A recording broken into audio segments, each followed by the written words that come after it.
There should be almost no marinade that does not have a touch of balsamic, period. A very important part of any marinade is the acidic component, and the beautiful thing about balsamic vinegar of Modena is that it is complex.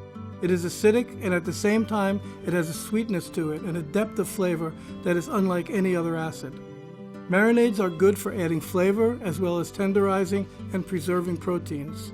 I've created 3 that showcase the flavor of balsamic. One marinade is for meat, like skirt steak, veal, or London broil.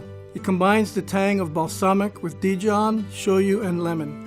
Another is a sweet-sour recipe good for veggies, featuring pineapple juice, brown sugar, crushed garlic cloves, and tamari, which is a wheat-free soy sauce, alongside the balsamic and olive oil.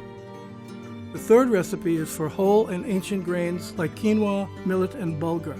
Using the aged balsamic with garlic oil, a bit of mustard, sugar, and bright flavors like dill and currants. When selecting the balsamic for any marinade, consider how it will be used. For example, aged balsamic is more like a syrup and a little sweeter, so it works well with grain dishes that call for a richer element. I'm going for extra depth here, so I've chosen to use the aged for a grain salad because it will function as a highlight of the dish. It is best to marinate the grains when they're still warm so that it will really be absorbed into the grain. For the meat recipe, combine and emulsify the oil with a whisk and refrigerate in the completed marinade for 3 to 4 hours. For the steak, I'm using the lighter, matured balsamic because it is coming out of the marinade and getting grilled. Since we aren't directly tasting the balsamic on this recipe, I don't need the heaviness I did with the grains. It's more so sinking into the meat for the tenderization.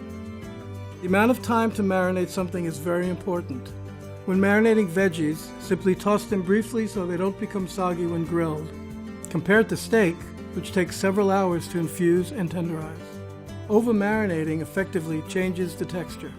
Remember, a marinade needs an acidic component and layered flavors, and whatever the recipe, it always calls for balsamic.